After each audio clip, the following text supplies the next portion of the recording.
And our next project. I'm so excited we're starting another one. Oh my gosh, this is so much guys. fun. Blair and Jen are over here. There are moments that quietly change everything, conversations no one hears but everyone feels. And in the Brown family, one of those moments came in the form of a single private phone call. Before the tragic loss of Garrison Brown, he picked up the phone and called the one person many fans never expected, Robyn. That call wasn't just emotional, it was a bombshell, a last stand. A son, desperate to be heard, confronting the woman he believed helped tear his family apart. What was said in that call? We may never know the full words, but what followed told us enough. It shattered whatever illusion Kody was trying to preserve. Because for years, he built a wall around Robyn, shielding her from criticism while letting his relationships with his other children slowly rot. But Garrison, he wasn't going to stay silent. That call shook Robyn, and it devastated Kody. This wasn't just a boy calling his dad's wife, it was a son challenging a system, a cry for balance, for justice, and in the aftermath, Kody's world began to publicly unravel. Garrison had drawn a line, and in doing so, he exposed what so many had whispered for years, that Robyn wasn't just the favorite, she was the fortress Kody was willing to sacrifice everyone else to protect, and now, the truth is no longer hidden. When Garrison reached out to Robyn, it wasn't just another conversation. It was a breaking point, a raw, vulnerable moment from a son who'd been pushed too far for too long. In Sister Wives, we watched the growing distance between Kody and his older children, especially Garrison and Gabriel. These weren't just typical father-son arguments. These were deep wounds carved out by years of emotional neglect, favoritism, and control. And it all circled back to Robyn. By the time Garrison called her, things had already gone too far. He had watched Kody disregard his opinions, punish him emotionally for wanting independence, and repeatedly put Robyn and her kids first, every single time. For Garrison, reaching out to Robyn wasn't about picking a fight. It was about accountability, about finally demanding to be seen and heard by the one woman who had taken center stage in their family, while the rest faded into the background. But Robyn didn't meet that moment with grace. Instead of offering empathy or understanding, her response was pure panic. She cried to the cameras, claiming she felt unsafe. That word hit hard. Instead of facing the uncomfortable truth that one of the kids was hurt and finally speaking up, she flipped it to paint herself as the victim. That reaction told us everything. Kody, of course, didn't take the call well. He didn't ask why Garrison felt that way. He didn't reach out to repair the damage. Instead, we saw him spiral, ranting, raging, pushing even harder against the sons who dared to challenge his authority. He accused them of betrayal, of disloyalty, of being mean to Robyn. Not once did he ask what pushed them to this place. Not once did he reflect on his role in the fracture. This wasn't just a dad losing touch with his kids, it was a father making a choice. And he chose Robyn, again. Garrison's courage to speak up, to directly confront Robyn, wasn't just rare, it was powerful. It revealed how badly things had broken down. That call lit a match under the fragile structure Kody had built, and it started exposing every crack, every lie, every buried truth the family had tried to hide. From that moment on, nothing would ever be the same. Kody's mask of control began to slip, and for the first time, we saw what had really been happening behind closed doors. After that phone call, Kody didn't pause. He didn't reflect. He erupted. It wasn't the voice of a father in pain. It was the voice of a man losing control over a carefully curated narrative.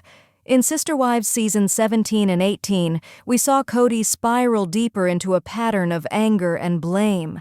And the moment Garrison confronted Robyn, that was the spark that ignited a full-on meltdown. Instead of asking himself why his sons were hurting, Kody doubled down. He described Garrison and Gabriel as disrespectful and disobedient. He even went as far as saying they were destroying the family.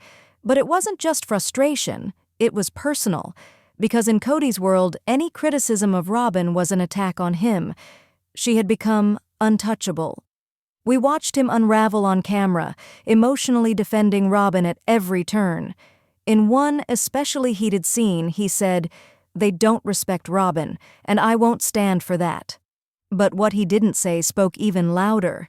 He never once acknowledged why his sons might be upset, never asked why they felt pushed out, discarded, or replaced. To Kody, protecting Robyn's feelings came before everything, before truth, before healing, even before his own children. And he wasn't shy about showing it. He turned Robyn into the eternal victim. Her tears were met with action. Her discomfort led to ultimatums. He told the boys they needed to apologize if they wanted a relationship. No apology from him, no accountability, just demands. It was emotional manipulation dressed up as fatherly concern. And that control spiral had consequences. Garrison and Gabriel weren't rebelling, they were reacting. They were young men watching their dad become someone else, someone who dismissed their feelings as disrespect, who couldn't see past Robyn's tears to notice their heartbreak, and yet they were punished for caring too much, for wanting time with their dad, for wanting fairness. Gabriel sobbed on camera about Kody forgetting his birthday. Garrison withdrew, eventually cutting ties. These weren't rebellious sons. These were sons trying to protect themselves from a father who kept choosing one wife's comfort over everyone else's emotional survival. And all the while, Robyn's fear was used as the shield. Every time Kody raged about being betrayed, what he really meant was, "How dare they challenge my power?" That phone call didn't just shake Robyn, it shattered the illusion that Kody was still leading a united family. His breakdown wasn't just emotional, it was the moment his sons saw who he had really become, and from that moment on, they knew the family they once loved was gone. Something became painfully clear to viewers and to the kids themselves as the show progressed. There was a glaring double standard inside the Brown family. Kody's attention, time, and affection were split unevenly, and it wasn't just a little uneven. It was a full-on divide between his sons from the earlier marriages and Robyn's kids. We saw it on screen. When Isabel, one of Robyn's daughters, needed spine surgery, Kody made a choice. He didn't show up, not emotionally, not physically.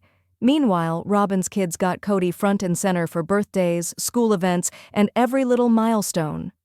On camera, Kody proudly accompanied Robyn's daughter to get her ears pierced, a moment that felt like a personal victory for that side of the family. But the contrast was brutal. His own sons, like Garrison, who'd been working hard and trying to carve out their own lives, were left out in the cold. Garrison, especially, started to see it for what it was. He wasn't just a kid anymore. He was a young man who realized his dad's loyalty was bought and sold. When Garrison bought his own home in his early 20s, Kody didn't celebrate. He barely even visited. And when Garrison bought a car he loved, Kody called it a stupid decision, warning him he'd crash it. These moments weren't just dismissive, they were cruel. Meanwhile, Robyn's children were kept close, given privileges and protection that made the original kids feel sidelined. This wasn't favoritism. It was a system where obedience and closeness to Robyn meant access to Kody, while independence or questioning meant exclusion. Viewers could see the emotional toll. Garrison openly expressed frustration, saying things like, "I don't know why I'm even trying." The emotional distance wasn't just about Kody, it was about how the family's power dynamics played out in real life. The older kids felt like outsiders in their own family, punished for not fitting into Robyn's main family bubble. And it wasn't just about physical presence. The emotional neglect was loud and clear. Kody's refusal to prioritize his son's needs while catering to Robyn and her children created cracks that deepened into chasms. This wasn't a healthy family dynamic. It was a toxic hierarchy where some children were valued and others were dismissed. And Garrison was done playing the game. He stood up, spoke out, and eventually distanced himself, showing everyone that favoritism came at a devastating cost. This act of courage cracked the facade, revealing how much the family was truly broken. Robyn's influence over Kody went far beyond just being the favorite wife. There was a quiet power she held, one that mixed emotional control with a serious grip on the family's finances. And that control wasn't lost on anyone paying close attention. We saw it in the way she managed the household money. Despite not having any visible business or income of her own, Robyn seemed to dictate how and where the family's money was spent. Kody, on the other hand, appeared to justify every dollar spent in her name, no questions asked. It was like her spending was above scrutiny, while the rest of the family lived with tighter rules and restrictions. Robyn's spending raised eyebrows. Remember the episode where she reportedly splurged thousands on items that weren't necessities, like dolls and boutique shopping? That kind of spending might seem small on its own, but in a family where money was tight and shared unequally, it sent a message loud and clear. Meanwhile, the original kids were living under a very different set of rules. One of the most glaring examples came in the infamous Snack Gate incident. On camera, we saw the original kids stuck with portioned-out, off-brand cereals and limited snacks, barely enough to be called a treat. But on the other side of the kitchen, Robyn's daughter, Brianna, was sitting comfortably with a full turkey and cheese sandwich, chips, and a plate. It was a full meal, not just a snack. And no one else got anything close to that. That moment wasn't just about food. It was about power, control, and who was truly in the family inner circle. Robyn's control over the grocery budget and daily household items showed how she created clear lines of who got preferential treatment. Even when Kody's own mother quietly called Robyn out for letting her kids cut in front of the ranch hands during dinner, Robyn didn't back down. She wasn't willing to adapt to family norms or make room for the others. Instead, she brought her own rules and expected everyone else to follow. This wasn't about simple parenting. It was about Robyn's emotional gatekeeping, using money and privileges as tools to keep her household in a privileged position. Meanwhile, the original kids, who often needed the most support, were left feeling undervalued and overlooked. The divide in financial control only added fuel to an already toxic fire, making it clear just how deeply Robyn's quiet power shaped the family's painful dynamic. Garrison's story is one that doesn't always get the full spotlight, but if you look closely, his actions say more than words ever could. He wasn't just another kid in the family. He was the son who quietly worked hard, saved up, and took the big step to buy his own home in his early 20s. That's impressive by any standard. Yet, despite all of that, one thing stood out painfully clear. His father, Kody, rarely, if ever, showed up in a way that mattered. We saw glimpses of this distance on the show. When Garrison bought a car he loved, instead of encouragement or support, Kody called it a stupid decision, even warning him that he'd crash it. It wasn't just criticism, it was a dismissal of Garrison's independence and judgment. And then there was the bigger picture. Garrison was working towards his own future, stepping into adulthood with responsibility and ambition. But Kody? He wasn't there in any meaningful way. Meanwhile, on the other side of the family, Robyn's children remained dependent on the household longer, and that seemed to come with praise and admiration. Their milestones, like getting ears pierced or small celebrations, were treated as major events. The difference in treatment couldn't be more stark. It's heartbreaking because this wasn't just about favoritism. It was about emotional neglect wrapped in layers of control. Garrison wasn't just physically pushed away. Emotionally, he was sidelined, made to feel less important, less worthy of his father's attention and approval. The show captured moments where Garrison's frustration bubbled up, and it's easy to sense the weight of what he was carrying, without ever needing to speculate. His silence, his distance, and the cracks in his relationship with Kody spoke volumes about the damage caused when a father's love feels conditional. The emotional toll wasn't just on Garrison. His brothers, too, faced the sting of being overlooked or dismissed. But it was Garrison's courage to speak up, to challenge the family status quo, that marked him as different. And unfortunately, a target. His story stands as a quiet testament to the costs of broken family bonds. It reveals what happens when control overshadows connection, and love becomes a transaction. And for viewers watching at home, it's a reminder that sometimes the most powerful voices are the ones we barely hear but never forget. At the heart of this story is a simple but painful truth. Favoritism, rejection, and blind loyalty to Robyn fractured a family that should have been united. Kody's desperate need to protect Robyn at all costs ended up pushing away the very people who needed him the most: his sons, his other wives, his children from earlier marriages. That final call between Garrison and Robyn wasn't just a private moment. It was a symbol of everything that was broken beneath the surface. It was a son reaching out, not just for comfort, but for fairness, for honesty, for a family that would see him equally. Instead, what followed was more control, more silence, more division. The tragedy is heartbreaking. Losing someone who just wanted to be treated with love and respect, someone who dared to stand up and speak out but was met with punishment instead of understanding. Garrison's pain wasn't hidden behind rumors or drama.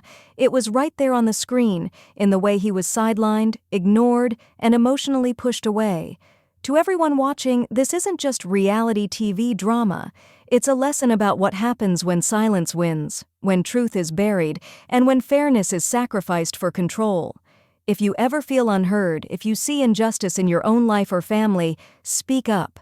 Don't let silence be the chain that keeps the cycle going.